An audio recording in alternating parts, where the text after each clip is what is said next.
నాకు బాగా గుర్తు 2014 అంటే దాదాపు 10 ఏళ్ళు ఒక పీరియడ్‌లో ఒక పేరు మాత్రం మొత్తం ప్రపంచం అంతా మారుమోగిపోయింది. తెలుగు వాళ్ళందరూ మావోడనుకున్నారు. అతనే ఇంటింటికి ఎళ్ళాడు. ప్రతి ఇంట్లోనూ మా మనిషి అనుకున్నాడు. అతను కనపడితే ఛానెల్ మార్చడానికి కొంచెం టైం తీసుకుంటారు. అతనే హైపర్ ఆది. హైపర్ ఆది అనే ఒక పేరుతోని మొత్తం అన్ని చోట్ల తెలుగు వాళ్ళందరూ కూడా గర్వపడేలాగా అతని పర్ఫార్మెన్స్‌లు ఉంటాయి. కానీ అతనికి ఎంత ఇన్ఫీరియారిటీ అంటే చాలా జాగ్రత్తగా మాట్లాడతాడు. కొత్త వాళ్ళు కనబడితే చాలా మింగిల్ అయ్యేదాకా చాలా టైం తీసుకుంటాడు. కానీ కొద్ది మందితో మాత్రం బాగుంటాడు. ఆ కొద్ది మందిలో నేను కూడా ఉన్నాను అనుకుంటూ ఇంటర్వ్యూ స్టార్ట్ చేద్దాం. హాయ్ హైపర్ ఆది. హాయ్ అన్న, బాగున్నారా? బాగున్నానబ్బా. ఒక ఇంటర్వ్యూ పరంగా కాకపోయినా మీరు నాకు ముందు నుంచే పరిచయం. ఒక జర్నలిస్ట్ లాగా మీరు నాకు బాగా పరిచయం. అంటే జర్నలిస్టుల్లో చాలామంది అంటే బాగా పలకరించే వాళ్ళు, ఆర్టిస్టులతో బాగా కోఆర్డినేట్ అయ్యే వాళ్ళని మంచిగా పలకరించే వాళ్ళు కొంతమంది ఉంటారు. అందులో మీరు ప్రథములు.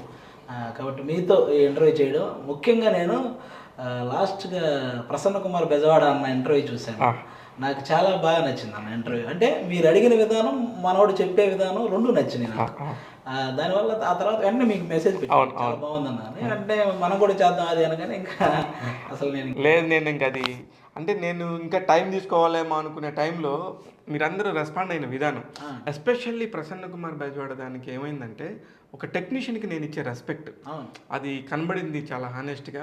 మీలాంటి వాళ్ళ నిజంగా చాలామంది సినిమా ఇండస్ట్రీ నుంచి టాప్ కో డైరెక్టర్స్ మీ ఇద్దరు మాట్లాడుకుంటుంటే సినిమా ఇండస్ట్రీకి సంబంధించిన లోతుపాతులు, కష్ట సుఖాలు, ఎలా మెలగాలి, ఎలా ఉండాలి. అదే మీకు ఇండస్ట్రీ మీద ఎక్కువ అనుభవం ఉంది కాబట్టి దాని గురించి మీరు అడిగే ప్రశ్నల వల్ల మేము చెప్పే సమాధానాలే కాకుండా మీరు కూడా కొన్ని వాల్యుబుల్ సజెషన్స్ ఇస్తుంటారు. అవి కూడా చాలా ఉపయోగపడతాయి.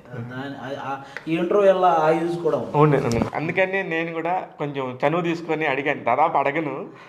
ఒక మీ విషయంలో మాత్రం చిరంజీవి గారి బర్త్డే అప్పుడప్పుడు అవును, మనం బయట కోసం చాలా మందిని ట్రై చేశాను. అది మీరు క్విక్గా అంటే చెప్పొచ్చు, చెప్పకపోవచ్చు, అది ఎవరిష్టం వాళ్ళది.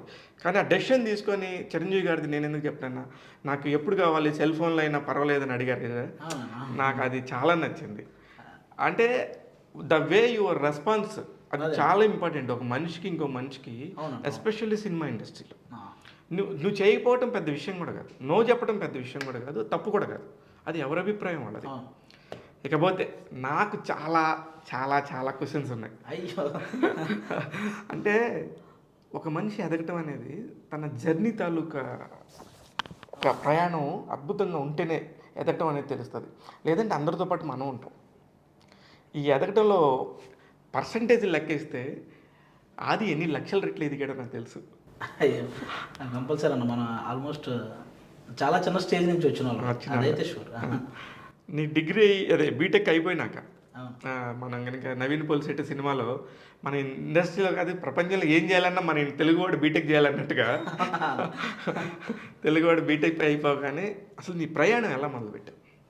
అదే జనరల్గా చాలామంది అంటారు చదువుకోనోడికి అసలు ఇండస్ట్రీలో ఏం పని అంటుంటారు అన్న. కానీ ఏ ప్రొఫెషన్కైనా చదువు చాలా ఇంపార్టెంట్. అది మనకి అవతలోడితో ఎలా మాట్లాడాలో నేర్పిస్తుంది.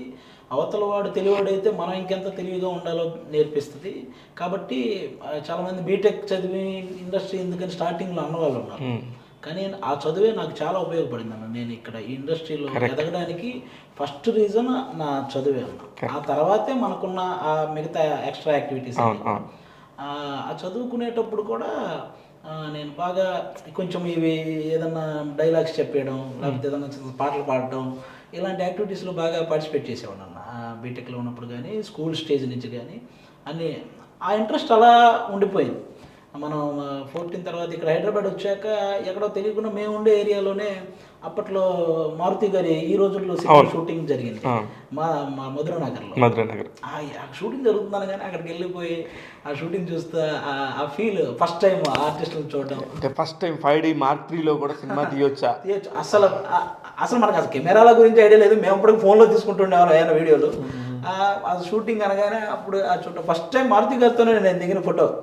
సెలబ్రిటీ అంటే మారుతి గారి అంటే నేను మారుతి గారికి కూడా చెప్పే విషయం, సార్ నేను ఫస్ట్ దిగిన ఫోటో మీదే సార్ ఇప్పటికి. అని చెప్పి అలా ఆ తర్వాత మేమేం చేసేవాళ్ళం, సాటర్డే సండే వస్తే ఒక పార్క్కి వెళ్ళి మేము ఫోన్లో ఏదో వీడియోలు షూట్ చేసి అవి పెట్టేసేవాళ్ళం అనమాట. ఆ ఇంట్రెస్ట్ ఉండేది. అలా ఆ వీడియోస్ కింద వచ్చిన ఒక కామెంట్ వల్ల వచ్చింది జబర్దస్త్. అసలు మనలో ఇది ఉంది అనే సంగతి చాలామందికి తెలియదు. అవును, పాపం నిజంగా ఇప్పుడు మీలాగా మాడేవాళ్ళు నిజంగా బయట సమాజంలో కొన్ని లక్షల మంది ఉంటారు, చాలా మంది ఉంటారు. అది ఒప్పుకుంటారా మీరు? అయ్యో కంపల్సరీ. కానీ వాళ్ళ కెమెరా ఆన్ చేయగానేనో లేకపోతే ఏదో ఒక తెలియదు, ఆ భయం పోవడానికి కొంత టైం తీసుకోవాలన్న. ఈవెన్ ఇప్పుడు నేను స్టార్టింగ్ జబర్దస్త్ స్టేజ్ ఎక్కినప్పుడు కూడా నేను ఎక్కితే అది అసలు ఎడిటింగ్లో ఉండేది కాదు, తీసేసేవాళ్ళు.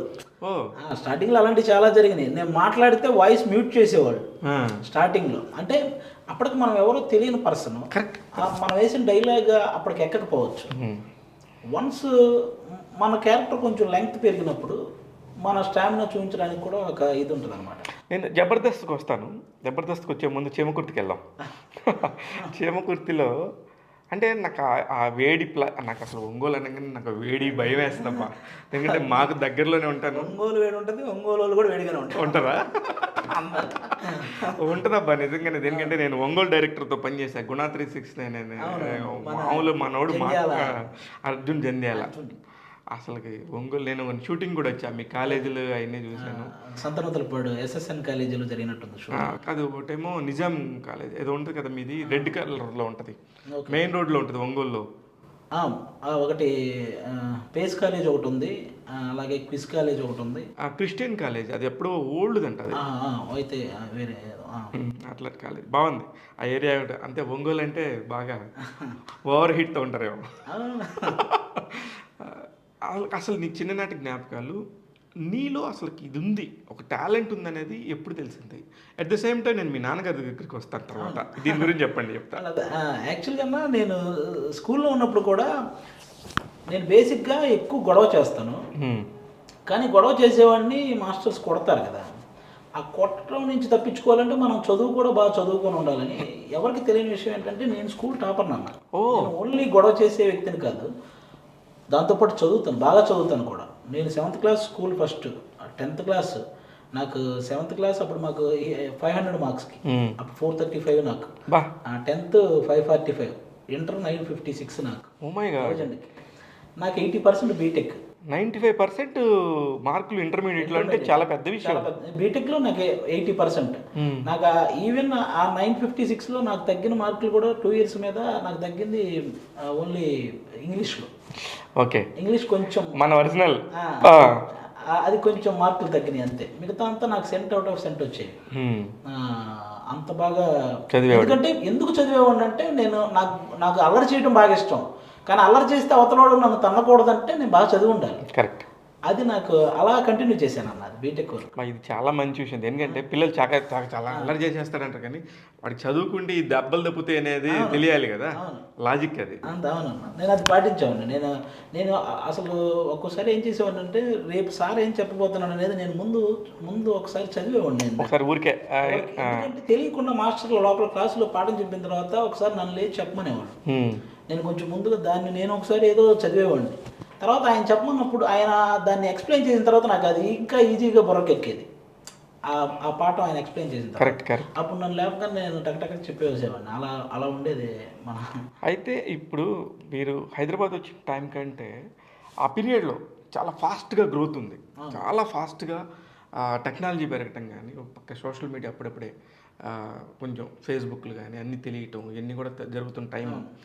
వీటన్నిటిని టెక్నాలజీ కూడా మీరు ఎలా తీసుకున్నారు అంత ఫాస్ట్గా? అంతేనా, అంటే మనం హైదరాబాద్ రాకముందు జనరల్గా మన కాలేజీలో ఉన్నప్పుడే కొంచెం ఇదంతా తెలుసు. ఈ మోడర్న్ ఎప్పటికప్పుడు అప్డేట్ అవుతూ ఉండడం అనేది ఒక ఐడియా ఉంది. ప్రజెంట్ అంటే మనకి సినిమాలు బాగా చూసేవాళ్ళం. సినిమాలు కానీ దానికి సంబంధించి అసలు సినిమా ప్రపంచానికి సంబంధించి ఏవైనా కొత్తగా వచ్చినా కానీ ఆ యూట్యూబ్లో చూసేయటం, అలా ఆ అప్డేట్ అవుతుండడం అనేది కాలేజీ టైం నుంచే ఉంది. ఫస్ట్ నుంచి కాలేజ్. ఏ కాలేజ్ మీరు? నేను కందుకూరు ప్రకాశం ఇంజనీరింగ్ కాలేజ్, అక్కడే చదివాను బీటెక్ 4 years. అలా అప్డేట్ అవుతుండడం మీద ఎప్పుడు ఇంట్రెస్ట్ ఉండేది. ఆ విధంగానే ఈ సినిమా నాలెడ్జ్ కూడా, ఈ సపోజ్ సోషల్ మీడియా నాలెడ్జ్ కూడా అదంతా అలా వచ్చింది. ఉండింది ఫస్ట్ నుంచి ఉంది. ఉంది అది చాలా ఇప్పుడు మిగతా వాళ్ళందరికంటే ఆది ఎందుకు రన్లో ఉన్నాడంటే నీకున్న చదువు, నీకున్న టెక్నాలజీనే. అది ఎవరు అవునన్నా కాదన్నా కూడా మనకు అది నేర్పేస్తుంది, చాలా నేర్పుతుంది. మనకి అంటే మనం ఈవెన్ క్లాసులో ఉన్నప్పుడు మనకు ఫస్ట్ రావాలని ఉండే తపన అది ఏ ప్రొఫెషన్లోకి వెళ్ళినా అదే ఉంటుంది, ఫస్ట్ రావాలి. అది ఇప్పుడు బీజేలు ఇక్కడ పడింది కాదు, అది 7th క్లాస్ నుంచి పడ్డ బీజేలే, అక్కడి నుంచే పడింది. ఇప్పుడు అక్కడి నుంచి ఉన్న ఫ్రెండ్స్ ఎవరు ఉన్నారా? ఉన్నారు ఇప్పటికీ. మా ఊర్లో నా ఫ్రెండ్స్, కామన్ ఫ్రెండ్స్ 4 అలాగే ఉంటారు నాకు. మా వాళ్ళు వీరేంద్ర, సుభాని, బ్రహ్మయ్య, ఆదర్శ అని 4. ఈ 4 కామన్. ఇంకా నేను ఊరికి వెళ్తే వీళ్ళు 4 కలుస్తారు. ఇంకా స్టిల్ ఇప్పటికీ మనం ఏదో ఎంతో కొంత కొంచెం పేరు తెచ్చుకున్నా కానీ ఇప్పటికీ ఊరికి వెళ్తే ఇది సమ్మర్ కదా, ఇప్పుడు వెళ్తే మంచి బావి ఒకటి చూసుకొని ఈత కొడతాం మేము వెళ్ళి. ఆనందం ఇంకేందో ఉండదు. అంటే ఇంకా ఆ పల్లెటూరి వాసన వెళ్ళలేదేమో ఆదిలో నుంచి. అది అసలు ఎక్కడికి మనకి అంటే మనం ఏదో అయ్యాం అన్న ఇది అయితే నేను ఎవరి దగ్గర చూపించాలని అనుకోనన్నా జనరల్ లేదు. ఇప్పుడు నువ్వు చెప్తుంటే నాకు గుర్తొస్తా, అంటే మనం ఎక్కడి నుంచి అయితే వచ్చామో ఆ మూలాలు మర్చిపోకపోతే మనకు అసలు ఎప్పటికీ ప్రాబ్లం ఉండదు. అది ఏ స్థాయిలోంచి వెళ్ళినా పడ్డా ఏమీ అవ్వదు మనకి. అంతే. ఎందుకంటే అవి మనకు గుర్తుంటాయి కదా. ఈ 4 ఫ్రెండ్స్లో వాళ్ళు ఇచ్చిన బెస్ట్ కాంప్లిమెంట్ అని చెప్పి అది నీకు? అంటే వాళ్ళందరికీ కూడా క్లాసులో నేను ఎంత యాక్టివ్గా ఉంటాను, ఎంత గొడవ చేస్తాను, ఎంత నవ్వేస్తాను, ఇవన్నీ వాళ్ళకి తెలిసినవే. వాళ్ళు ఎప్పుడు అరే నువ్వు ఏదో రోజు ఇలా అవుతావని తెలుసు కానీ ఇంత అవుతావు అనేది ఎక్స్పెక్ట్ చేయలేదు అన్న కాంప్లిమెంట్ అయితే ఇచ్చారు. అంటే ఒక టైంలో నేను అంటే నాకు నెగిటివ్ కామెంట్స్ కొంచెం బాగా ఉపయోగపడ్డాయి అన్న మనం ఎదగటానికి కూడా. ఫస్ట్ నేను స్టేజ్ ఎక్కినప్పుడు కనీసం డైలాగ్ కూడా ఉండేది కాదు కదా. అప్పుడు ఆటోమేటిక్గా చూసేవాడు బీటెక్ చదివాడు వెళ్ళాడు నుంచొని వచ్చేస్తున్నాడు, ఇది పెద్ద ఇదే అనేవాళ్ళు. తర్వాత ఒక డైలాగ్ చెప్తే పెద్ద ఇదే. ఆ తర్వాత మనం సెకండ్ ప్లేస్కి వెళ్ళినా సెకండ్ టీమ్ లీడర్ అవ్వాలి, అదేమన్నా ఈవెన్ టీమ్ లీడర్ అయ్యాక కూడా ఈ జబర్దస్తులు ఇవన్నీ కాదబ్బా సినిమాలు చేస్తే కదా లెక్క. ఈ కామెంట్సే మనల్ని చిన్నగా పెంచుకుంటే అంటే మనకి టార్గెట్ని క్రియేట్ చేస్తాం అంతే. ఎప్పుడైనా నేను నెగిటివ్ కామెంట్స్ని ఎక్కువ ఎంజాయ్ చేస్తాను. నేను చాలా బాగా ఎంజాయ్ చేస్తాను. నిజంగా ఎప్పుడైనా నెగిటివ్ కామెంట్ చేస్తే నాకు అది మంచి టార్గెట్ అవుతుంది. అంటే వాడు చేసినోడికి ముందు కామన్ సెన్స్ ఉందో లేదో తెలుసుకోవా? ఓకే, వాడు ఎందుకంటే అలాంటి వాళ్ళు ఒక బ్యాచ్ ఉంటారు, మనం పొగిడే వాళ్ళు ఒక బ్యాచ్ ఉంటారు. నేను రెండింటిని ఈక్వల్గా తీసుకుంటాను. ఈ పొగిడే వాళ్ళు హ్యాపీ నన్ను మంచిగా పొగుడుతున్నారని, తిట్టేవాడిని కూడా నాకు అది వాడు ఒక మంచి అంటే అతనిలో విషయం ఉంటే కనుక ఇప్పుడు చెప్పిన ప్రతిదానికి కూడా నీకు ఒక్కొక్క మెట్టు ఎదగడానికి ఉపయోగపడింది. కరెక్టే. కానీ అసలు వాడికి ఏం తెలియకుండా నిన్ను ఏదో టార్గెట్ పెట్టుకొని తిట్టాలని ఉంటారు కదా, అలా ఆ బ్యాచ్ కాదు. కొంతమంది మనకు ఒక టార్గెట్ క్రియేట్ చేస్తారు. నెగిటివ్ కామెంట్ లో టార్గెట్ క్రియేట్ చేసేవాళ్ళు ఎప్పటికైనా మనకు ఉపయోగపడే బ్యాచ్. Very nice, super. ఇప్పుడు ఆదయ్య ఏంటి? మా తాతయ్య పేరు. మీ తాతగారి పేరు? మా తాతయ్య, ఆయన కోట ఆదయ్య. మా నాన్న ఆయన మా తాతయ్య పేరు ఎలాగైనా పెట్టాల్సిందే అని నేను చిన్న కొడుకునన్నా నాకు అది పెట్టారనమాట. నాకు 2 అన్నయ్యలు ఉన్నారు. అవును తెలుసు. వాళ్ళిద్దరికి మంచి పేర్లు రాంబాబు, వేణుబాబు అని పెట్టి నాకు ఆదయ్య అని పెట్టారు. మ్యాక్సిమం స్కూల్లో అందరూ ఆది అని పిలుస్తారు కానీ ఒక ఇంగ్లీష్ చెప్పి ఆయన ఒక్కడే పర్టికులర్గా ఊరికి ఎగతాళి చేయడానికి పిలుస్తాడు, ఆదయ్యా లేవయ్యా అని. అదయ్యా లేవయ్యా. నాకున్న ఇదేంటంటే నేను బీటెక్ వరకు కూడా నాదే ఫస్ట్ నంబర్, రోల్ నంబర్ 1 నేనే. ఏలో ఉంటావు కదా? ఏలో ఉంటావా? ఏలోనే ఉంటావా? ఏ కాబట్టి రోల్ నంబర్ 1 నాదే బీటెక్ వరకు కూడా. అదొక అడ్వాంటేజ్. ఏ ఫ్లాట్ తీసుకున్నా, ఎక్కడ తీసుకున్నా అడ్వాంటేజ్ కాదన్నా. నాకు డిసడ్వాంటేజ్ ఏంటంటే నేను బాగా చదువుతాను కాబట్టి ఓకే, కానీ నేను ఇంకొక దాంట్లో చూసి రాయడానికి లేదు. ఫస్ట్ నేనే కూర్చోవాలి. ఫస్ట్ మీరు కూర్చోవాలి కదా, అదొకటి కూడా ఉంది. నేను బాగా చదవడానికి అదొక అడ్వాంటేజ్ కదా. మరి ఎవడు చూపిడు, మళ్ళీ ఖచ్చితంగా చదవాలి అనే ఫీలింగ్ కూడా వస్తుంది కదా. ఫ్యాంటాస్టిక్. మీ ఫాదరు ఒకసారి మీ ఫాదర్ ఎపిసోడ్ని నేను ఒక 10 సార్లు చూసుంటా. ఒక 10 సార్లు ఎందుకు చూశానంటే, మేము చిన్నప్పటి నుంచి మా ఎదిగే క్రమంలో, అంటే మేము అంటే మరి మన ఏజ్లు చెప్పుకోవడం అవసరం లేదు కానీ ఇప్పుడు మేము అన్ని ఎరాస్ చూసేసాం. అప్పుడు వీళ్ళు భక్తయోగ ప్రధాన్యాసి అని ఇలా అంటే అంటే నేను వీళ్ళు ఏందో ఇట్లా అనేవాళ్ళని చూస్తున్నప్పుడు మీ నాన్న స్టేజ్ మీద అవును ఇంత బెరుకు లేకుండా అవును నువ్వేదో గెస్ట్గా పిలుచుకొచ్చావు. అవును.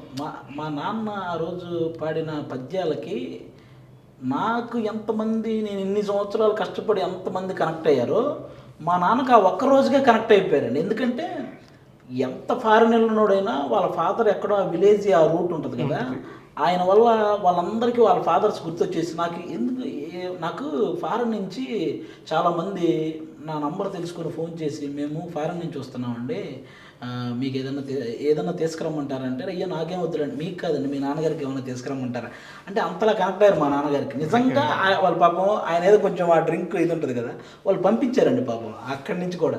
నేను ఎవరికి చెప్పలేదు కానీ అది ఇప్పుడు సందర్భం వచ్చింది కానీ మా నాన్న చనిపోయారు. మా నాన్న కూడా ఇది చేసేవాడు మీ నాన్నలాగా.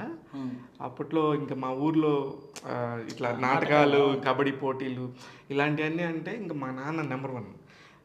నాకు మా నాన్న గుర్తొచ్చాడు. అది ఆ సందర్భంలో అయితే నాకు గూస్ బంప్స్ వచ్చింది. ఇప్పుడు అంటే సందర్భం లేకుండా ఈ మధ్య నాన్నని తెలుసుకోవాల్సి వస్తుంది. అంటే లేనప్పుడు దాని వాల్యూ ఏంటో నాకు తెలుసు కాబట్టి, ఎస్పెషల్లీ నువ్వు ఆ రోజు ఆ స్టేజ్ మీదకి తీసుకురావటం, అసలు ఆయన మాట్లాడే విధానానికి నేను ఎంత పొంగిపోయానంటే.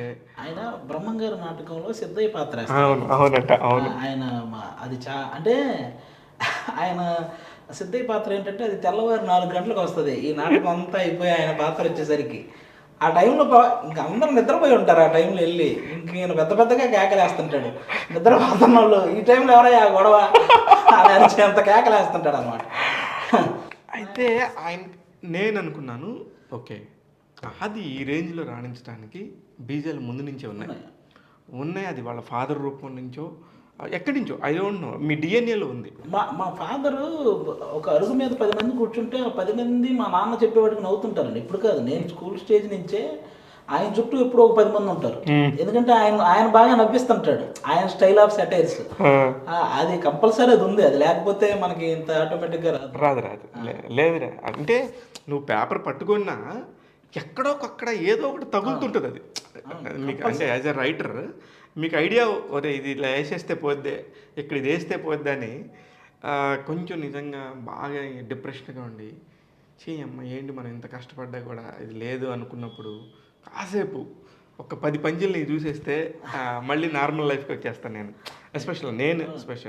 ఎస్పెషల్లీ కరోనా టైంలో మా షోల గురించి కానీ ఎంతమంది ఈవెన్ హాస్పిటల్స్లో కొంచెం కరోనా అంటే భయపడకూడదు, మనం ఎప్పుడు హ్యాపీ మూడ్లో ఉంటేనే అది ఎక్కువ తగ్గుద్ది, భయం వల్ల ఎక్కువ మంది చనిపోయారు అనేది కూడా ఆ టైంలో హాస్పిటల్లో చాలామంది డాక్టర్స్ కూడా సజెషన్ చేసింది జబర్దస్త్.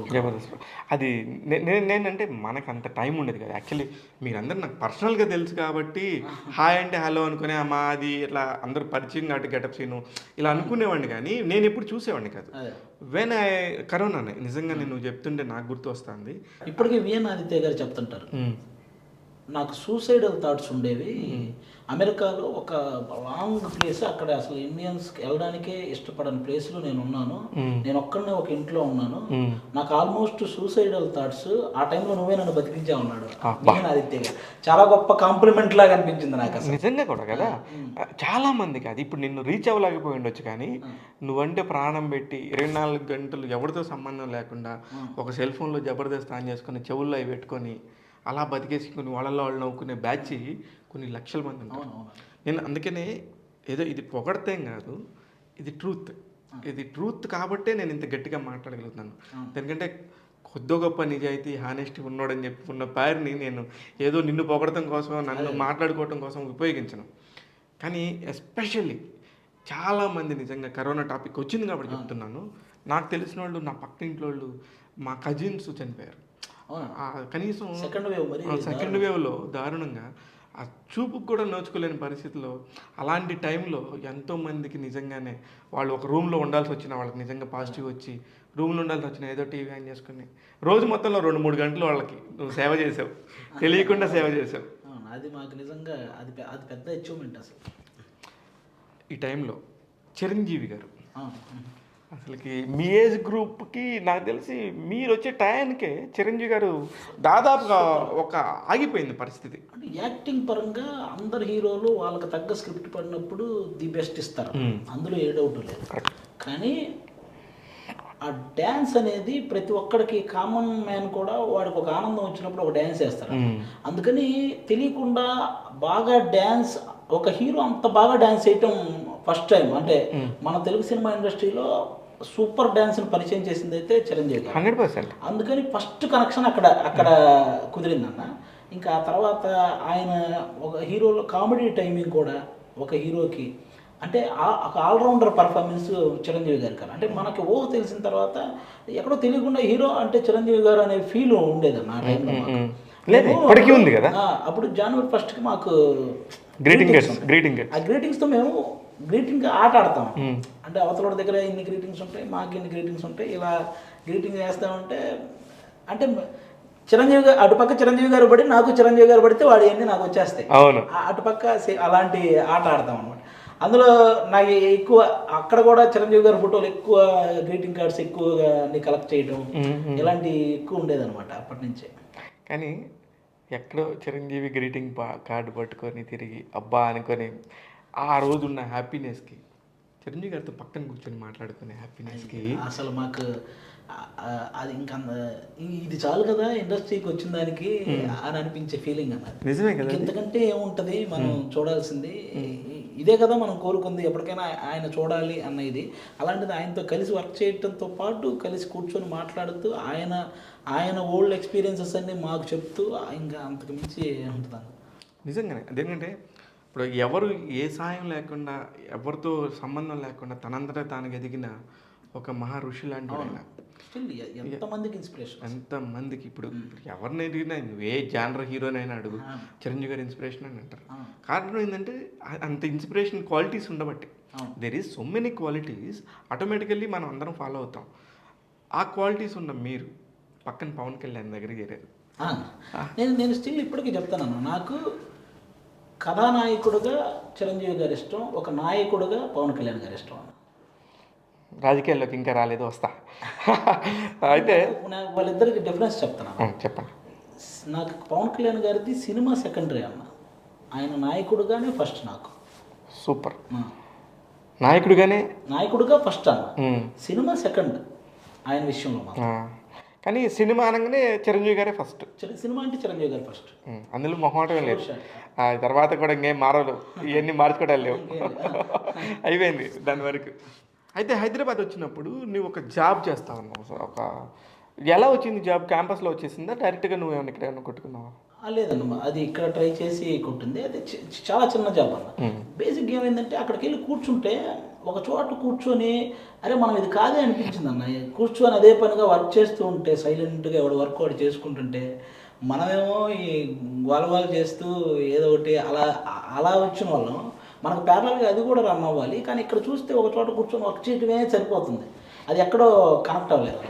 ఈ టైంలో కనెక్ట్ అవ్వట్లేదు, ఇది కరెక్ట్ కాదు అనుకుని ఒక డెసిషన్ తీసుకున్నప్పుడు బ్యాక్గ్రౌండ్ ఇంట్లో వాళ్ళు చాలా సపోర్ట్ చేయాలి. అవునా? ఆ ఇంట్లో వాళ్ళ సపోర్ట్ ఎలా ఉండేది? వాళ్ళు ఫైనాన్షియల్గా నీకు హైదరాబాద్ లాంటి దగ్గర తిరగాలి అంటే చాలా కష్టం. యాక్చువల్గా నాకంటే పెద్ద బ్రదర్స్ ఇద్దరు వాళ్ళు చదువు అయిపోయి స్టిల్ వాళ్ళు ఖాళీగా ఉన్నారు ఆ టైంకి. నాకే ఫస్ట్ జాబ్ వచ్చింది, నాకే చిన్న జాబ్ అయింది. ఓకే. ఆ మంత్లీ ఆ 20,000 22,000 జాబ్ వచ్చింది నాకేమో ఇది ఎక్కట్లేదు. ఈ టైంలో నేను కూడా ఆపితే యాక్చువల్గా ఇంటి దగ్గర 0 పోసినప్పుడు 0. ఎందుకు అసలు ఆ ఊర్లలో మీకు పొలాలు అవి ఏం లేవా? ఏం లేదన్న, ఆ పాతవి ఉండేవి, అవి వేరే రూపంలో ఏదో అమ్మేశారు. మనకు ఉంది 3 ఎకరాలు. 3 ఎకరాలు, 3 కొడుకులు, 3 ఎకరాలు, 3 ఎకరాల పొలం ఉంది. మా ముగ్గురు మీద చాలా అప్పు అయింది. మా ముగ్గురు చదువుల కోసం, హాస్టల్ ఫీజులకి, వీటికి అన్నిటికీ చాలా రకాల అప్పు అయింది. ఇప్పుడు నేను కూడా ఆపేస్తే 0 పొజిషన్. ఇంకా చెప్పాలంటే ఒక 100 రూపాయలు కావాలన్నా జస్ట్ అలా పక్కకి వెళ్ళి ఆ 100 అడిగి తీసుకునే ఇది ఆ టైంలో. అవును, ఆ టైంలో అలాగా కంపల్సరీ ఊర్లలో ఉంటుంది అంతే. అలాంటి అప్పుడు నేను తీసుకున్న డెసిషన్ ఏంటంటే నేను ఇది మానేస్తున్నా. ఇప్పుడు మనకి ముందు మనకి ఎక్కువ ఇబ్బంది పెట్టేది ఎవడంటే మనం ఎవరి దగ్గర అయితే అప్పు తీసుకున్నామో వాళ్ళు. అప్పుడు వాళ్ళు మనకు గనక అలా ఇంటికి ఎవడైనా వస్తే అంతకంటే డిస్కనెక్షన్ ఉంటుంది. మళ్ళీ నేను నా వర్క్ ప్రాపర్గా చేయాలన్నా నాకు ముందు మైండ్లో ఈ ఫీలింగ్ ఉండకూడదు అని నేను ఫస్ట్ చేసిన పని ఏంటంటే అన్న, ఉన్న 3 ఎకరాలు అమ్మించేసా. ఉన్న 3 ఎకరాలు అమ్మించేసి ఆ అప్పు తీర్చేసా. ఫస్ట్ కంప్లీట్గా ఎవ్వరికి మేము ఎవ్వరికి కూడా ఒక రూపాయి ఇవ్వక్కర్లా ఇక. ఫస్ట్ నా మైండ్లో ఆ ఫీల్ పోయింది, ఆ ఫోబియా పోతుంది. పోయింది. నేను ప్రశాంతంగా వర్క్ చేయాలి. అమ్మించింది నేనే కాబట్టి అది తిరిగి కొనేంత పెద్ద వర్క్ నేను చెయ్యాలి. నేను అప్పుడు స్టార్ట్ చేశాను అన్న. అక్కడ అప్పుడు నువ్వు అమ్మమంటే కూడా మీ నాన్న విన్నాడా? స్టార్టింగ్లో వాళ్ళు ఎవ్వరూ దానికి ఇది చేయలేదు. ఫస్ట్ నువ్వు మానేయడమే తప్పురా, మళ్ళీ నువ్వు మానేయడం కాకుండా మళ్ళీ ఇది అమ్మమంటున్నావు అని ఈ టైప్లో ఏదో జరిగింది మొత్తానికి. కానీ నేను దాన్ని గట్టిగా నేను ఇంక ఇది చేయలేను, అదైతే ఫిక్స్. కానీ నేను ఇప్పుడు నెక్స్ట్ చేయబోయే వర్క్ ప్రాపర్గా చేయాలంటే నా మైండ్లో ఆ అప్పు అనే ఫీలింగ్ ఉండకూడదు. అది ఉంటే నేను ప్రాపర్గా వర్క్ చేయలేను. ఒకవేళ నేను వర్క్ చేసాం ఏదో నా చేతికి ఒక 4-5 వేలు వచ్చినా అవి నేను ఎవడో వడ్డీ వాడికి ఇవ్వాలంటే చేసిన వర్క్కి సాటిస్ఫాక్షన్ ఉండదు. కాబట్టి ముందు అసలు ఆ అప్పు అనేది తీసేయండి అని చెప్పాను. దిస్ ఈజ్ ద ఇప్పుడు నువ్వు చదువుకున్న చదువులని ఇది ఒక గొప్ప విషయం. నీకు చదువు లేకపోతే ఇది రాదు, ఇంత క్లారిటీ రాదు. కరెక్ట్. అలా దాన్ని అమ్మించేసామన్న. అమ్మించేసి మొత్తం క్లియర్. ఇంకా ఆ పాజిటివ్ మైండ్ సెట్తో వర్క్ చేశాను. తర్వాత నేను అమ్మిన పొలం కొన్నాను, దానికంటే ఎక్కువ కూడా కొన్నాను, అది వేరే విషయం. అది తప్ప అది ఇంకా అది నేను అదే కదా చెప్తున్నా. సక్సెస్ స్టోరీ మాట్లాడలా, సక్సెస్కి ముందున్న స్టోరీ మాట్లాడుతున్నాను. అయితే ఇప్పుడు మీ అన్నలు కూడా ఇద్దరు కూడా నీ మాట వింటారు. రాంబాబు వీరబాబు కూడా, రాంబాబు వేణుబాబు కూడా ఆదిబాబు మాట వినబట్టి అందరూ ఒక దగ్గర ఒక తాటి మీద ఉంటారు ఫస్ట్ నుంచి కూడా. ఫస్ట్ నుంచి అమ్మ నాన్న కూడా స్టిల్ అన్న. నాకు నేను ఇప్పటి వరకు నేను ఎంత సంపాదించానో నాకు తెలియదు, కానీ అదంతా నా అన్నదమ్ములకే ఖర్చు పెట్టాను అన్న. నేనైతే ఇంతవరకు ఇంతవరకు ఏం చేసుకోలేదు. ఇప్పటివరకు మా అన్నయ్యలిద్దరికి అయిపోయింది, సెటిల్ చేసేసాను ఇద్దరు. ఏం చేసావు సెటిల్ అంటే? ఇద్దరు ఇంకా వాళ్ళకి కావాల్సిన చేసాను. వాళ్ళిద్దరు పెళ్లి కూడా అయిపోయింది, ఇంకా అన్ని రకాలుగా. అది పెళ్లి గురించి మాట్లాడదాం. దానికి మోస్ట్ ఎలిజిబుల్ బ్యాచులర్ నువ్వే. ఏంటి సంబంధాలు చూడట్లేదా? చూస్తారన్న, మనకి ఇంకా కొంచెం ఏదో టైం, 2 years. అంటే ఏంటి దొరికేస్తుంది ఏంటి ఫుడ్? అలానే కాదన్న, ఎందుకు ఒక 2 years ఆగుదాం అనిపించింది. ఎక్కడో తెలియకుండా ఇండస్ట్రీలో కామన్గా ఇండస్ట్రీకి వచ్చాక ఆ టైం లేట్ అనేది జరుగుతుంది అంటే నా దాంట్లో ఉన్న వాళ్ళే నాకంటే పెద్దోళ్ళు, మన ప్రదీప్, సుధీర్ ఇలాంటి వాళ్ళే ఉన్నారు. చెప్పండి వాళ్ళ పేర్లే చెప్పండి. ప్రదీప్తో మాట్లాడతాను నేను. ప్రదీప్ నిన్నే ఇరికిస్తున్నాడు అది అని. కాబట్టి వాళ్ళు మనకి ఉన్నారు కదా, మనకంటే ముందున్నారు కదా. సరే, అది జోక్స్ అప్ప. ఇప్పుడు అమ్మేసినప్పుడు ఎక్కడ భయమే లేదా? మీ అమ్మ నన్ను నమ్మేసి అన్నీ అమ్మేశారు, 23 ఏళ్ళు కూడా లేవు నీకు ఇప్పుడు. అవును, నీకు పట్టుమని 20 ఏళ్ళు దాటాయి. నీ మాట మీదే అంత గౌరవం పెట్టి అమ్మేసిన వాళ్ళకి ఒకవేళ నా బొమ్మ తిరగబడితే నా పరిస్థితి ఏంటి అనేది ఆ భయం కానీ ఇన్హిబిషన్ కానీ ఎప్పుడు లేదా?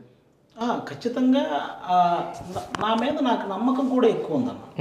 భయంతో పాటు కాన్ఫిడెన్స్ కూడా, నా మీద నాకు నమ్మకం కూడా ఎక్కువ ఉందన్న. ఎక్కడో నేను చేయగలను అనే నమ్మకం ఉంది. అది లేకపోతే ఆ పని చేయించేవాడు కాదు. అది ఉంది. అండ్ అదేవిధంగా ఆ ప్రాసెస్ కరెక్ట్ కాదనిపించింది అన్న. ఎవరికో ఆ వడ్డీలు ఎక్కడి నుంచో తెచ్చి మళ్ళీ ఇంకో అప్పు చేసి మళ్ళీ ఇంకా వడ్డీలు కట్టి మళ్ళీ అది పెంచుకుంటూ అలాగే ఉండి మనకి వర్క్ సాటిస్ఫాక్షన్ లేక ఇవన్నీ ఎక్కడో అసలు ముందు అది తీసేస్తే అయిపోద్ది అనే ఫీల్. అంటే నీకు రూపాయి విలువ బాగా తెలుసు. రూపాయి కష్టం, పక్కింట్లో కాఫీ పొడి, ఎదురింట్లో కందిపప్పు, 100 రూపాయల నోటు తీసుకురావటం. ఇంటికి వెళ్ళి టీవీ చూడాలన్నా ఎక్కడో దూరం ఒక ఇంటికి వెళ్ళి కూర్చొని చూడాలి. వాళ్ళు మళ్ళీ ఇబ్బందిగా ఫీల్ అవుతుంటారు. ఈ టైంలో లేవచ్చా, ఏమో మంచి సినిమా అది మిస్ అవుతున్నామేమో, ఇవన్నీ అనుభవించిన వాళ్ళు ఏడ ఒక టైంలో సాయంత్రం పూట ఈరోజు రాత్రి 9 గంటలకి మెగాస్టార్ చిరంజీవి గారి సినిమా అని చెప్పి వస్తుంది. అప్పట్లో పేపర్లోనే వచ్చేది, వస్తుంది. రాత్రి 9 గంటలకు అంటున్నారు. వాళ్ళ ఇంటికి వెళ్తే ఏమనుకుంటారు, ఆ టైంలో వాళ్ళు పడుకునే టైము, భోజనం చేసే టైము, మనం వెళ్ళి కూర్చుంటే గిల్ట్గా ఉంటుందేమో, ఇలాంటివన్నీ చూసి వచ్చిన వాళ్ళం. నేను కూడా చూసాను. మా ఎదురింట్లో ఉండేది టీవీ, రామాయణాలు, మహాభారతాలు ఇట్లా కిటికీల నుంచి చూసేవాళ్ళం. నువ్వు చెప్తుంటే మెమరీస్ అన్నీ వస్తూ ఉన్నాయి. ఇప్పుడు ఎన్ని చూసి వచ్చిన మీరు ఒక జాబ్ తర్వాత నాకు తెలిసిన నా ఫ్రెండ్ అనిల్ కడియాల, ప్రవీణ కడియాల వాళ్ళు నీ వికీపీడియాలో కానీ ఎక్కడ కూడా ఇవన్నీ రావు. ఎందుకంటే ఒక బ్రీఫ్గా రాస్తారు కానీ హూ ఇస్ ఆది అనేది. ఆ టైంలో వీళ్ళు అనిల్ కడియాల వాళ్ళు ఎలా పరిచయం, అసలు అక్కడికి ఎలా వచ్చావు నువ్వు? అదే అన్న, యాక్చువల్గా ఏదో వాళ్ళది ఏదో షో రన్ అవుతుంది జనరల్గా. అవును, కిక్ అని ఒక షో రన్ అవుతుంటే అందులో ఓన్లీ స్టూడెంట్స్ పార్టిసిపేట్ చేస్తారు. అవును, కరెక్ట్. ప్రదీప్ అనే యాంకర్. ఫస్ట్ టైం నేను అక్కడ దానికి వెళ్ళానన్న, అట్లా స్టూడెంట్స్ లాగా అందరూ వెళ్తున్నారు కదా అని మనము ట్రై చేసాం. ఆ గేమ్ షోలో ఎక్కడో తెలియకుండా మిగతా వాళ్ళందరినీ డామినేట్ చేస్తూ నేను మాట్లాడడం అది జరిగింది. అది కొంచెం వాళ్ళు గమనించారు, ఇతను యాక్టివ్గా ఉన్నాడని. అలా ఫస్ట్ పరిచయం స్టార్ట్ అయింది. ఆ టైంకి అక్కడ పనిచేస్తున్న గణేష్ గారని ఒక రైటర్ ఉన్నారు. గణేష్ ఆ రైటర్ త్రూ ఆయన ఇంకొకరిని నాకు పరిచయం చేశాడు, భార్గవ్ అని ఇంకొక రైటర్. అలా వాళ్ళతో కూర్చొని వాళ్ళు అప్పుడు ఏదో ఒక సీరియల్ చేయాలనుకుంటే, దానికి కామెడీ సీరియల్ ఒకటి చేయాలనుకుంటే దానికి నేను కూడా కూర్చొని ఏవో 4 డైలాగులు అందించడం, అవి అట్లా వాళ్ళతో జర్నీ స్టార్ట్. ఆ టైంలో ఒక 2-3 నెలలు ఏదో ఎంప్లాయీ లాగా ఉన్నావేమో. అంతే, ఏం లేదు. వాళ్ళది ఒక తడాకా అని ఒక ప్రోగ్రామ్ జరిగేది. దానికి ఆ భార్గవ్ అని అతను స్క్రిప్ట్ రాస్తుంటే నేను కూడా నా వంతు ఏదో 2 డైలాగులు అందించేవాడు అనమాట. ఇది చేస్తూనే మధ్యలో మేమేదో ఒక షార్ట్ ఫిల్మ్ ఏదో చేస్తే దాని త్రూ అదిరే అభి అన్న మెసేజ్ పెట్టడం, అలా అక్కడి నుంచి రూట్ మారింది. ఈ అదిరే అభి ఏంటి, ఎప్పుడు స్కిట్స్ లో నన్నేసేసాడు అంటారు. అది జనరల్ గా కామెడీ పర్పస్ మనం కౌంటర్స్ వేస్తాం. కానీ విచిత్రం ఏంటంటే నేను ఆ రోజు అక్కడే ఉన్నా. అదే నేను షాక్ అయ్యా ఇప్పుడు మీరు చెప్తుంటే. అసలు ఆ ఫోటోలో చూడండి నేను ఎంత సన్నగా ఉన్నాను. మళ్ళీ నన్ను నేను చూసుకుంటే ఏంటి ఇలా అయిపోయాను. ఏ లేదు, ఇప్పుడు కూడా బాగున్నా. అప్పుడు అంటే ఎవర్రా ఈ అబ్బాయి వెరైటీకి భలే మాట్లాడుతున్నాడు అనుకుని నేను అల్లీలు అడిగా, భలే టాలెంటెడ్, బాగా రాస్తాడు అని చెప్పేసి అంటే నేను షాక్ అయిపోయా. సరే, నీ మెమరీ ఇది, నీకు గుర్తు 2014-15లో, ఇది 15లో. అవును, ఇది 15లో. అప్పుడప్పుడే 14 ఎండింగ్లోనే మనం ఎండింగ్, అది కరెక్ట్. ఆ పక్కన ఒక స్టూడెంట్ లాగా లేనమాట. కానీ దీని ఎండ్లోకి వచ్చేళ్ళకే అవినాష్ కూడా వచ్చాడు. మరి ఎందుకు? అది జబర్దస్త్లో ఉంటాడు కదా. అవునవును. వాళ్ళు ఎందుకు వచ్చారు మరి అప్పటికి? ఒకసారి స్టూడెంట్స్తో చేశారన్న, ఇంకోసారి 2 సెలబ్రిటీలు 2 స్టూడెంట్స్ అలా పెట్టి కూడా చేశారు. అలా పెట్టినప్పుడు అప్పటికి అవినాష్ మా టీవీలో 2-3 ప్రోగ్రామ్స్ చేస్తున్నాడు. కేవు కేక సంథింగ్ సుమగారిది ఇలాంటి. ఇప్పుడు నాకు అప్పటి నుంచి చూసిన అది ఇది ఈరోజు చూస్తున్న అదికి నేను అందుకే అన్ని లక్షల రేట్లు అన్నాను. ఎందుకన్నానంటే అప్పుడు నథింగ్, నువ్వు అవును జీరో, ఇక్కడ జీరో కూడా మనం ఎవరో నువ్వు చెప్పిన ఒక సింగిల్ డైలాగ్ వస్తుందో రాదో అనే టైపు, అంతేనా? కానీ గణేష్ గుర్తించాడంట మొత్తానికి నిన్ను. ఎక్కడో తెలియకుండా గణేష్ ఉండేవాడు అగ్నిలోతో. మేము ఈ దుబాయ్లు గామా అవార్డ్స్ వెళ్ళినప్పుడు కూడా గణేష్ రైటర్గా ఉండేవాడు. ఈవెన్ అనిల్ గారు, ప్రవీణ గారు ఇద్దరు బేసిక్గా ఈటీవీ మెయిన్ హెడ్స్ని కలవాలంటే వాళ్ళు మాత్రమే వెళ్తారు, కింద పర్సన్స్ ఎవరు వెళ్ళరు. నేను స్క్రిప్ట్ చెప్పే విధానం వాళ్ళకి నచ్చి డైరెక్ట్గా నన్నే తీసుకెళ్ళి ఈటీవీ హెడ్స్తో కూర్చోబెట్టిగా. అప్పటికి నేను జబర్దస్త్ ఇవేమి నాకు తెలియదు. బాపిరెడ్డి గారు, మూర్తి గారు, మూర్తి గారు ఇంకా పర్సన్స్ కొంతమంది ఉంటాయి. వాళ్ళందరి ముందు నన్ను తీసుకెళ్ళి కూర్చోబెట్టారు. సూపర్. ఈవెన్ వాళ్ళు కూడా నేను చెప్పేదాన్ని బట్టి చాలా బాగా నేరేట్ చేస్తున్నావు అమ్మా నువ్వు అని చెప్పి అప్పట్లోనే అయితే ఫస్ట్ వీళ్ళు అంటే ఎంతోమంది మనకు తెలియకుండా ఒక పాజిటివ్ ఎనర్జీ ఉన్న పీపుల్ ట్రావెల్ ఉంటేనే ఇక్కడ దాకా మనకి అంటే మొదటి success. Once success you get automatically మీకు తెలిసిపోతుంది అది ఎంత ఎవరెస్ట్ అవుతుంది అనేది మనకు తెలియదు. మనం చేయాల్సిందంటే ఎక్కడికి వెళ్ళినా మనకి ఏదైతే చేశారో అది మళ్ళీ మనకి టైం కుదిరినప్పుడల్లా చెప్పుకోవాలన్నదే ఈ సందర్భం వచ్చింది. నాకు తెలిసి నేను ఎన్ని ఇంటర్వ్యూలు చేశాను కానీ ఎవరికి అసలు ప్రవీణ గారు, అనిల్ గారి టాపిక్ ఎవరో నాకు ఆ క్వశ్చన్ తీసుకురాలేదు, అది షేర్ చేసుకునే ఇది రాలేదు. వాళ్ళతో చెప్పుకున్నాను కానీ వాళ్ళు కలిసినప్పుడు ఇలా ఇంటర్వ్యూలో చెప్పడం అయితే లేదు. ఎందుకంటే నాకు తెలుసు వాళ్ళు 2003 నుంచి నాకు పరిచయం. ఇంకా ఎంత క్లోజ్ థిక్ ఫ్రెండ్స్ అంటే అంత ఫ్రెండ్స్. వాళ్ళు ఎంత ఎదిగినా సరే మనల్ని ఎప్పుడు వేరేగా చూడరు. అంటే వాళ్ళకి తెలుసు మనుషుల విలువ, టాలెంట్ విలువ తెలుసు. అందుకని నేను వాళ్ళ పేరు తీసుకొచ్చాను. ఎస్పెషల్ అది వాళ్ళ ప్రోగ్రాం కాబట్టి. ప్రదీప్ ఇంకా మన అప్పట్లో ఆ రోజుల్లో ప్రదీప్ అసలు అక్కడ సూపర్ స్టార్ అనమాట. నేను మనోడికి కూడా ఒకసారి తీసి చూపించా, మనోడు షాక్ అయ్యాడు. అప్పటికి ఇది మనోడికి కూడా తెలియదు. తర్వాత నేను హైపరాది అయిన తర్వాత ప్రదీప్కి ఒకసారి డీలో మేమిద్దరం చేస్తున్నప్పుడు అప్పుడు చూపించా, యూట్యూబ్లోకి వెళ్ళి ఒకసారి చూసావన్నా ఇది నేనే అంటే ఓరు నువ్వా బాబు అని ఈ ప్రోగ్రామ్ చూపించావా? Very nice. అవును కదా, అప్పుడు నువ్వు ఎంతోమంది వేల మంది స్టూడెంట్స్ వస్తూ ఉండేవాడు. అసలు ఆ ప్రోగ్రామ్కి అయితే బస్సులు పెట్టి స్టూడెంట్స్ వచ్చేవాళ్ళు. నాయన బాబు ఇదేం ప్రోగ్రామ్ నాయన, ఎంత ఓపిక మీకు అనుకునేవాడిని. Very nice. సరే ఇంకా పక్కన పెడదాం. ఆ ఎపిసోడ్ కావాలని నాకు మాత్రమే తెలుసు కాబట్టి అది అడుగుదాం అనుకున్నాను. వాళ్ళకి అంటే ఆది మర్చిపోలేదు, శివ మర్చిపోలేదని చెప్దాం అనుకున్నాను. అయిపోయింది. జబర్దస్త్ ఎంట్రీ దగ్గర అసలు అదిరే అభి ఏంటి, అదిరే అభి ఎందుకు ఆ పంచులు వేస్తూ ఉంటాడు నీ గురించి? అదేనా, అది జనరల్గా సరదాగా ఆ టైంకి అంటే గురుగారు అంటూ ఆయన దగ్గర కంటెస్టెంట్గా ఉండి మనం టీం లీడర్ అయ్యాం కదా, అలాంటి దానికి ఆ సెటప్కి కౌంటర్లు పడితే బాగుంటుంది యాక్చువల్లీ. అది ఇద్దరం అనుకుని చేసేది, అదేమి ఏదో మనసులో పెట్టుకొని వేసే కౌంటర్లు కాదు. ఇద్దరం అన్న ఇలా అంటే ఇది పేలుతుంది, కానీ మీరిద్దరు అనుకున్నా కూడా అది కొంచెం చూసి మనకు చూసేవాడికి అదే అనిపించాలి, వాడు అప్పుడే ఎంజాయ్ చేయగలడు కూడా. చేయగలడు. యాక్చువల్లీ నాకు కూడా తెలియదు, నేను కూడా ఈ కరోనా టైంలో చూసినప్పుడు అదిరే అభి తీసుకొచ్చాడు ఇతన్ని అని అనుకున్నాను, తెలియదు. అప్పుడు ఎక్కడన్నా ఎవరన్నా ఇలా సటైరికల్గా మాట్లాడతా ఇదేంటి నువ్వు అదిరే అభిని మోసం చేసావా అని అన్నప్పుడు నీకేమనిపిస్తుంటుంది? నేను జనరల్గా బయట వాళ్ళు కూడా ఎక్కువ మంది అయితే కామెడీగానే తీసుకుంటారన్న. ఎక్కడైనా అలా అంటే వాళ్ళకి ఆన్సర్ చెప్తాం అంతే తప్ప అది కామెడీ అండి అని చెప్తాం తప్ప ఇంకా అంతకు మించి మనం ఏమన్నా. కానీ ఈ టీమ్ లీడర్ అనే టాపిక్ వచ్చింది కాబట్టి మాట్లాడుతున్నాను. ఈ టీమ్ లీడర్ అనే దానికి అంత ప్రయారిటీ ఉంటుందా?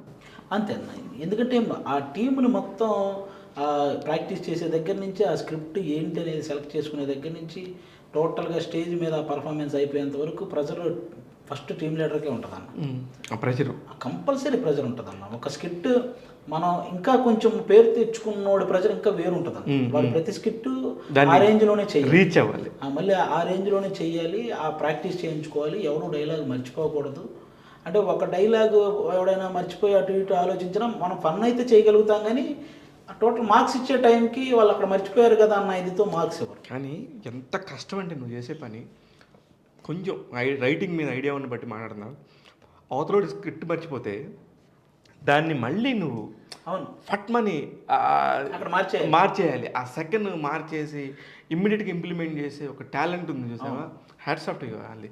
ఎందుకంటే ఎన్ని వందల సార్లు వాడు అవతల రే డైలాగ్ ఇదిరా నేను ఇచ్చిన డైలాగ్ అని చెప్పి నువ్వు వాళ్ళతో రియాక్ట్ అయ్యే విధానం, అరే ఇది నిజంగా డైలాగ్లో లేదా, నిజంగా ఉందా అనే ఒక ఆలోచన వస్తుంది. ఇప్పుడు చూసేవాడికి ఫ్లో వెళ్ళిపోతుంది, కానీ యాజ్ ఏ ఇండస్ట్రీ పర్సన్ కానీ కొంచెం టిపికల్గా చూసేవాడికి కొంచెం కంటెంట్ మీద నాలెడ్జ్ ఉన్నోడికి అర్థమైపోతుంది, అమ్మా ఇది అది ఎలా మేనేజ్ చేశాడో చూడని. సరే ఈ మేనేజ్మెంట్ అంతా ఓకే, కానీ వాట్ ఈస్ అనసూయ విత్ అది? అంతే అన్న, ఆవిడతో మంచి ఆ స్కిట్స్లో మంచి ర్యాప్ ఉందన్న.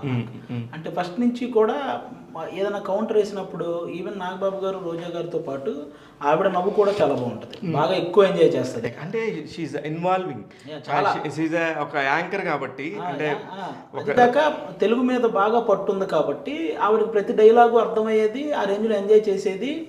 అందుకని ఆవిడకి ఆ ఇంటరాక్షన్ బాగుంది కాబట్టి నేను కూడా ఆ కౌంటర్స్ రాసుకునేవాడిని, అనసూయ రిలేటెడ్ ఫస్ట్ పేపర్ మీద రాసుకున్న తర్వాత ఆవిడకి వెళ్ళి చెప్తే చాలా స్పోర్టివ్గా తీసుకుంటుంది. నాతో పాటు అది ఈరోజు ఏం డైలాగ్ రాసావు నాకు, ఎప్పుడైనా పొరపాటున ఒక స్కిట్లో ఒక డైలాగ్ ఏదైనా ఏంటి ఈరోజు నా డైలాగ్ లేదేంటి అని ఇంత ఇదిగా ఉండేది అనమాట. అదే అంటే అమ్మాయిలో కూడా ఆ స్పోర్టివ్నెస్ ఉండటం, ఎక్కడికెక్కడ పికప్ అవ్వాలి, ఇది భలే వెళ్తుంది, జనాల్లోకి రీచ్ అవుతుంది అనేది పట్టుకున్నాక దాని నుంచి ఇంకా ఎక్కువ చేసి డాన్సులు చేయటం బాగా వెళ్ళేవి మా స్కిట్స్. నేను అనసూయ కాంబినేషన్లో చేసిన స్కిట్స్ మంచి వ్యూవర్షిప్ ఉండేవి, అసలు మామూలు వ్యూవర్షిప్ అన్ని మిలియన్స్. స్కిట్ జస్ట్ ఏం లేదు, నేను ఇలా తల కట్టుకొని అపురూపమైనదమ్మ ఆడజన్మ ఆ సాంగ్ చేస్తూ బెడ్ మీద నుంచి నేను పడిపోతుంటే ఆవిడ వచ్చి గ్లాస్ వాటర్ ఇస్తుంది, పడతారేమో అనుకున్నా అంటది, నాకా అంటాను అదే అని. ఆ ఒక్క డైలాగ్ ప్రోమో అది 45 మిలియన్ చూసారండి, ఆ ఒక్క స్కిట్ 45 మిలియన్, జస్ట్ ఆ స్కిట్. అది ఎంత మనీ ఎర్న్ చేస్తుందో తెలుసా 45 మిలియన్ అంటే. కానీ ఇట్లాంటివి వచ్చినప్పుడు ఒక 1 మిలియన్ 2 మిలియన్ 3 మిలియన్ పక్కన పెట్టి అబౌవ్ 3 మిలియన్ వచ్చినప్పుడు మీకు ఏమైనా ఎక్స్ట్రా పేమెంట్ చేసేవాళ్ళ? అలా ఉండదండి, మనకు మాట్లాడుకున్న పేమెంటే ఉంటుంది. జనరల్గా ఆ ఫ్లోలో ఇంకా మనం సాధించే కొద్ది పేమెంట్లు పెరుగుతూ ఉంటాయి. అది ఓకే. ఇప్పుడు సినిమా తీస్తాం, ఓకే, సినిమా తీసినప్పుడు ఆ డైరెక్టర్ అనూహ్యమైన విజయం సాధిస్తారు. ఒక మన మారుతి గారికి ఒక జాగ్వర్ కారు, ఒక సాయి రాజేష్ గారికి ఒక బెంజ్ కారు, ఇలా ఇస్తూ ఉంటారు కదా. మీ దగ్గర అట్లాంటి తాయిలాలు ఇచ్చిన సందర్భాలు ఏం లేవు? అలా తాయిలాలు ఇవ్వాల్సి వస్తే నేను చేసిన 500 స్కిట్లకి ఇవ్వాలన్న, ఎందుకంటే ఆల్మోస్ట్ అన్ని 10 మిలియన్ 6 మిలియన్ పైనే ఉంటాయి. అలాంటిది పెట్టుకుంటే ప్రతిసారి ఇవ్వాల్సి వస్తుందా నార్మల్గా ఎవరు కానీ నేను అనుకుంటాను ఒక్క జబర్దస్త్ వల్ల ఇంకొక 15 షోలు చేసుకుంటుంది ఒక ఛానల్. అంటే అంత సంపద ఒక దగ్గర వచ్చి దాన్ని డివైడ్ చేసి మిగతా అన్నిటిని ఒక మార్కెట్ చేస్తున్నారేమో అనిపించింది. ఛానల్ ఎంత చేసుకుంటుంది అనేది పక్కన పెడితే ఆ షో వల్ల చాలా మంది ఎదిగారన్న. అదైతే షూర్ షాట్. ఛానల్ ఎంత చేసుకుంటుంది అవన్నీ మనకి అసలు ఆ థాట్ కూడా రాదన్న మాకు. ఎందుకంటే కొన్ని వందల మంది ఇది కనపడేవాళ్ళు, కొన్ని వేల మంది వెనక కనపడకుండా వీళ్ళందరూ డెవలప్ అయ్యారన్న. ఒక ఇల్లు కొనుక్కున్నా, కారు కొనుక్కున్నా, వాళ్ళ ఫ్యామిలీలు సెటిల్ అయినా, ఇంతమంది బయట ఇంతమంది ఆదరణ పొందిన వీటన్నిటికీ రీజన్ మల్లెమాల, ఈటీవీ, ఈ రెండు అన్న. శ్యాంప్రసాద్ రెడ్డి గారు ముఖ్యంగా అబ్బా ఆయన ఆ ఇనిషియేషన్ లేకపోతే అస్సలు ఎవ్వరు ఏదన్నా బయట ఎప్పుడైనా మేము పొరపాటున ఏదన్నా అంత ఫ్లోలో కౌంటర్లు ఏవో పడుతుంటాయి, అవతలోడు ఎవడో మా మనోభావాలు దెబ్బతిన్నాయని చెప్పి ఏవో కేసులు కూడా పెడుతుంటారు. కానీ ఆ టాపిక్ మా దాకా రానివ్వరు. ఆయనే కోర్టు, శ్యాంప్రసాద్ రెడ్డి గారే కోర్టు త్రూ అది సాల్వ్ చేసేస్తారు. అలా మా జబర్దస్త్ రిలేటెడ్ అప్పుడప్పుడు చాలా వాటి మీద కేసులు పడ్డా ఇది కూడా ఉంది. దాదాపు 30 పైన కేసులు, 30 పైన ఏం లేదు, చిన్న చిన్న ఆడు మనోభావాలు దెబ్బతిన్నాయని కేసు పెట్టేస్తాడు. అవన్నీ ఈవెన్ మా దాకా అసలు ఇలా అయ్యింది అన్న విషయం ఎప్పుడో అన్నీ అయిపోయిన తర్వాత మాకు తెలిసింది, కానీ మా దాకా రానివ్వకుండా. ఎందుకంటే ఇది వీళ్ళ దాకా వస్తే వాళ్ళు ఏదో స్క్రిప్ట్ చేసుకోవడం ఫ్లో పోతుంది మొత్తం ఆయనే సాల్వ్ చేసేవాడు అన్న శ్యాంప్రసాద్ రెడ్డి గారు. సూపర్. ఇంకెలాగో రామోజీరావు గారి సపోర్ట్తో అసలు చాలా ఈజీగా అసలు మా దాకా ఏది అంత బాగా చూసుకుంటారన్న. ఈవెన్ పేమెంట్స్ కూడా నీకు షెడ్యూల్ అయిపోయిన వెంటనే ఎవడ పేమెంట్ వాడి నువ్వు మర్చిపోయినా అకౌంట్లో పడిపోతాయి. అసలు దాని గురించి ఆలోచించక్కర్లేదు. అదే అంత బ్యాంక్ లాగానే ఉంటుంది. చాలా చోట్ల పేమెంట్స్ కోసం ఎదురు చూస్తుంటారు. అవును, ఏమంటే చేసాం ఇంకా రాలేదు ఏంటంటే నేను ఫోన్లు కూడా చేస్తుంటారు. కానీ మరి నాకు ఎందుకు ఇప్పుడు కొంతమంది ఎప్పుడైతే జబర్దస్త్ నుంచి వచ్చారో బయటికి, జబర్దస్త్ చేస్తున్నారా లేకపోతే చేయట్లేదా పక్కన పెడితే, బయటకు వచ్చినాక మాకు అక్కడ పేమెంట్లు ఎంత తక్కువ ఉంటాయి, ఏడుకొండలని అతను ఇట్లా చేస్తాడని ఇలా రకరకాలుగా ఒక కాంట్రవర్సీ క్రియేట్ చేయడానికో లేకపోతే దాని ద్వారా వాళ్ళు ఫేమస్ అవ్వడానికో చాలామంది ఉన్నారు.